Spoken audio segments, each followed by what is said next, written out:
Today I'm showing you how I made this second portrait of my mother, combined with the jelly printed flowers as her hair, and I have a little extra of frottage. Stay tuned.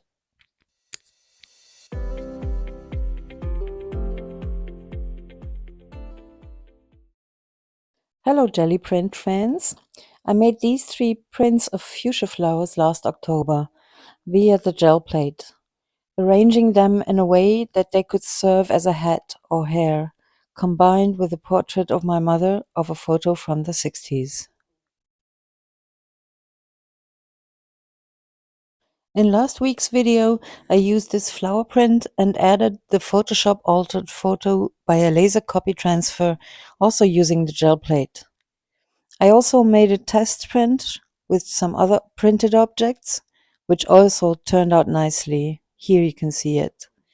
Today I'm showing you how I made this one with a darker version of the photo, carving it into some lino material. I first printed out the version that I had reduced to 3 layers of darkness tone variations on the computer. I had to print it on 2 pages as I don't have a larger printer. Then cut it out and taped it together to see if it would fit well with the size. I thought it was too small and printed it out again, a little larger. After I found this size was suitable, I had to reverse the image horizontally in Photoshop and print it again, because I'm not printing it via the jelly plate, but printing directly from the Lino Cut. And here is what I have discovered lately. You can print your image onto the lino material, which makes it real easy to see where you have to carve exactly. Cleaning the gel plate first with a little bit of linseed oil and baby wipes. I found this works best. And this is what you can do with linseed oil too.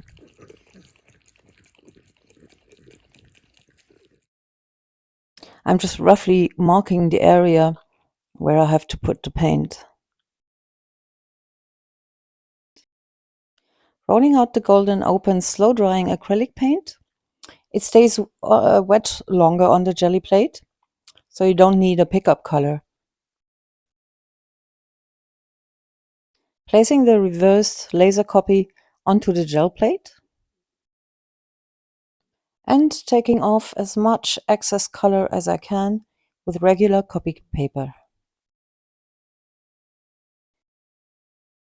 When you take off the copy paper, you can see the print is really nice, but now this happens.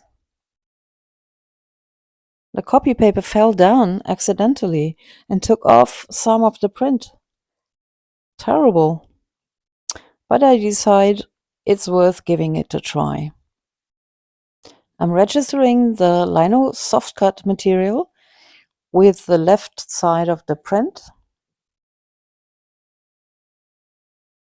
And you can already see it's quite nice. I'm a little impatient, so I'm blow drying it.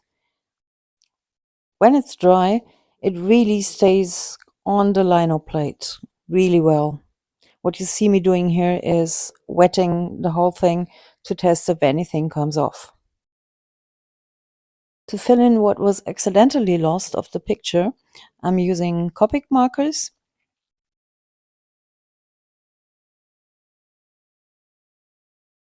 And here I am lamenting about what was lost by the accident. So I decide to actually fill in the black spaces and also the gray spaces. And I'm doing the whole thing over again. You might ask, why did you even bother to print the photo? But still I find you have a lot more detail.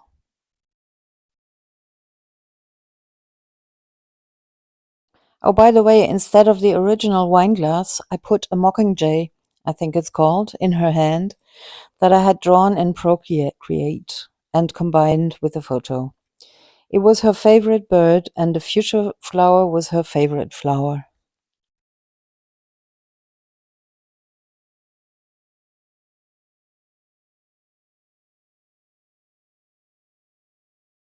So the image is transferred to the soft lino cut material and I can start carving.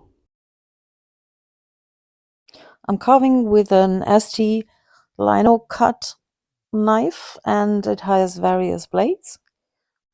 There are some more professional tools on the market, but they're pretty expensive. And I think if you start with lino, this one is sufficient. I'm using quite a small U-shaped blade here. And as you can see, I'm turning more the lino itself than I'm turning my hand if I go in different directions. And it's also safer. Please be safe. Please think about it all the time that you have a left hand not in the direction where I'm going with the knife. You can hurt yourself really bad. There are some protection tools and they're not working well for me, and I'm so used to it now that I don't think this will happen. Also, this soft cut lino material that I'm using, it's a lot more soft than the lino, the classic lino material, so you don't build up that high pressure. And if you go slow, really, probably nothing will happen. I'm cutting in 2 stages. Everything you don't see later, the white areas, you're carving out first. So you're actually cutting in the negative space. The printing then, I will print the gray and in the black areas. Then afterwards I'll cut out the gray and print with a black color. I'm showing you some real time here so you can see better how to use this small U-shaped tool. You just go in, carve a little and then go up again to have a pointed line.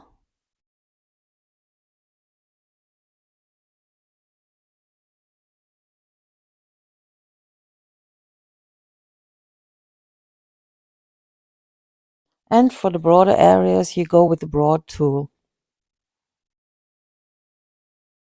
Here I'm carving out the fingers of my mom. And this part is really important so that you can see that the bird is really sitting on her hand. Oops, I slid there. That's not so bad.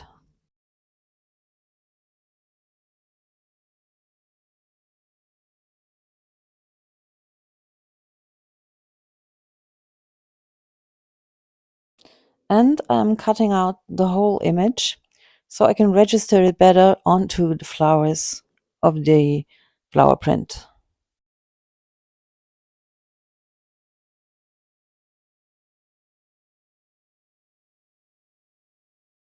So I'm trying to register the image here.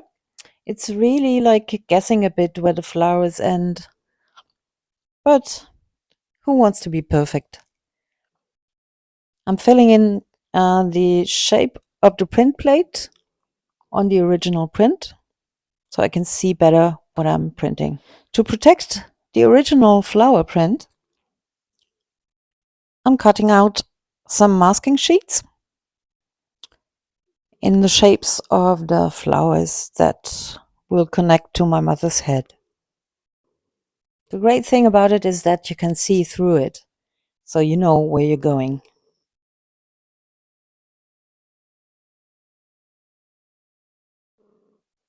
It's a little bit fiddly, but in the end it's really better to protect these spaces, even if they're dark.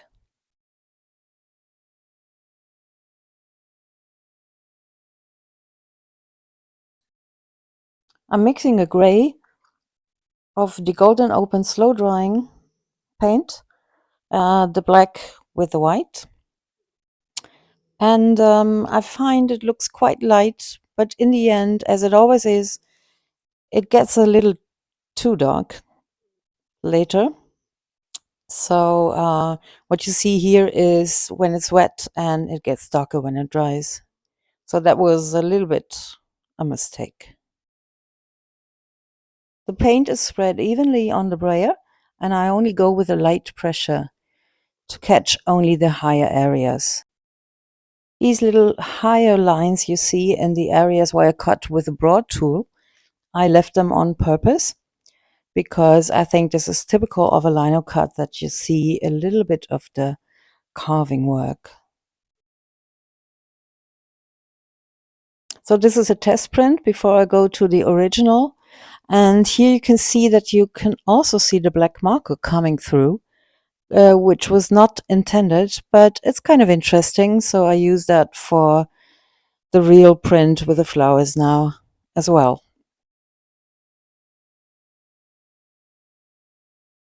Registering it carefully where I've made the pencil marks. Pressing down the soft lino, then turning the package around and rubbing the paper firmly in a horizontal way. And when I take the plate up, you can see the outcome. It has not printed very well, as in the test print, which is a bummer, but later I have a great idea to use that to my advantage.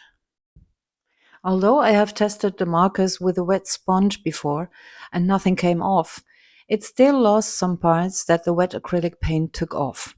So I'm adding that marker again in some crucial parts.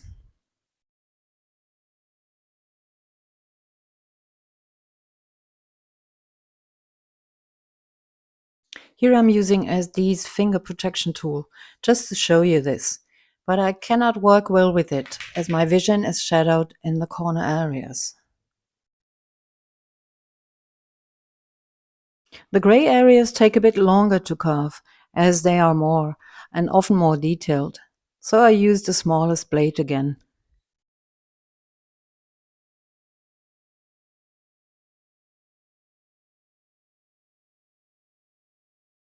A small interruption for trying to lighten up the areas that are too dark.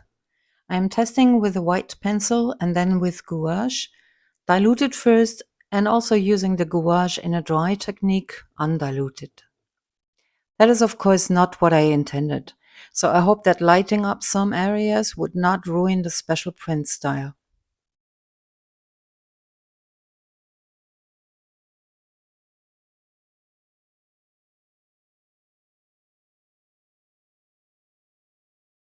Then I suddenly have the idea to change the gray to a reddish tone with the pencil that I used on the flower print as well, so it would probably harmonize with the flowers.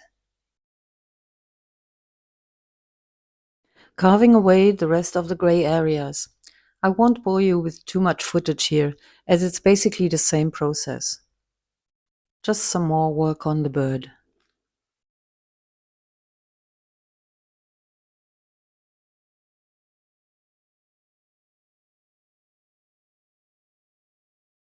And this is a little extra on how you can see how well your carving is working. Take a thin paper, preferably maybe one that's not as wrinkled as mine, and rub a broad graphite pencil over the high peaks horizontally, pressing more or less slightly. You will learn this quickly if you practice once or twice. It is such fun. That is, for me it is.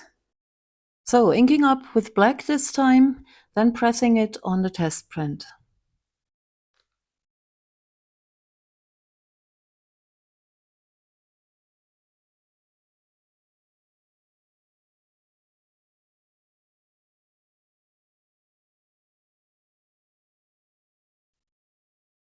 I like what it looks like. The gray is still too dark, but it is okay for me.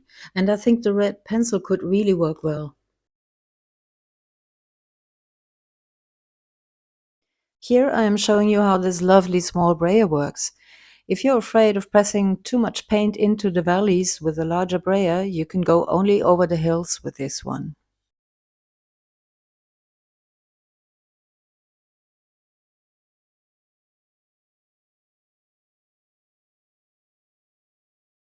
Now the frightening part. Will I ruin this if I don't register correctly? Again showing you real time while I am placing this. Very gently.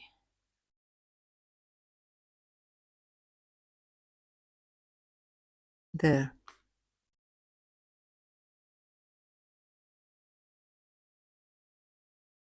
Yes, it worked well, I think. The not so good print of the gray areas are actually an advantage, as I don't have to lighten them more and you will be able to see the red pencil well. These areas on the right is a smudge from the first flower print where I didn't take so much care. I could paint it white, but I'll leave it like it is, as I think it matches the old-time feel of the 60s photo and the roughness of the print. By the way, I should have protected the flower print with a finish before I put on the masking sheet. It took a little bit pencil off, but in this case it doesn't matter too much.